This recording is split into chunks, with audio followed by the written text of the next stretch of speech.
গল্পের নাম চড়ুই আর সোনার ডানা। সবুজে ভরা একটি শান্ত গ্রামে থাকত ছোট্ট চড়ুই পাখি টুনি। আজ কত সুন্দর রোদ, একটু নদীর ধারে ঘুরে আসি।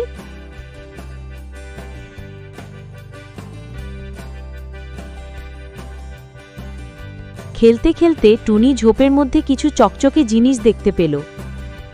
এ কি, সোনার দানা! ইস, কত সুন্দর! এটা বাসায় নিয়ে যাই।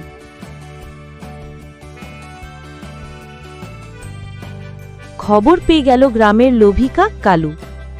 টুনি, ওই দানা আমার দাও, না হলে তোমার বাসা ভেঙে দেব।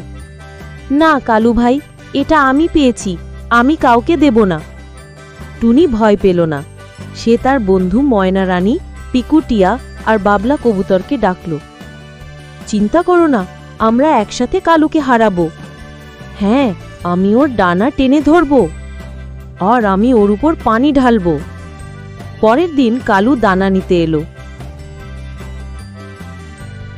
পিকু তার ডানা টানল, ময়না চিৎকার করল, আর বাবলা পানি ঢেলে দিল। আরে আরে, আমি যাচ্ছি! কালু পালিয়ে গেল। টুনি আর তার বন্ধুরা দানাটা গ্রামের সবার সঙ্গে ভাগ করে খেল। একসাথে থাকলে কোনো লোভী কিছু করতে পারে না।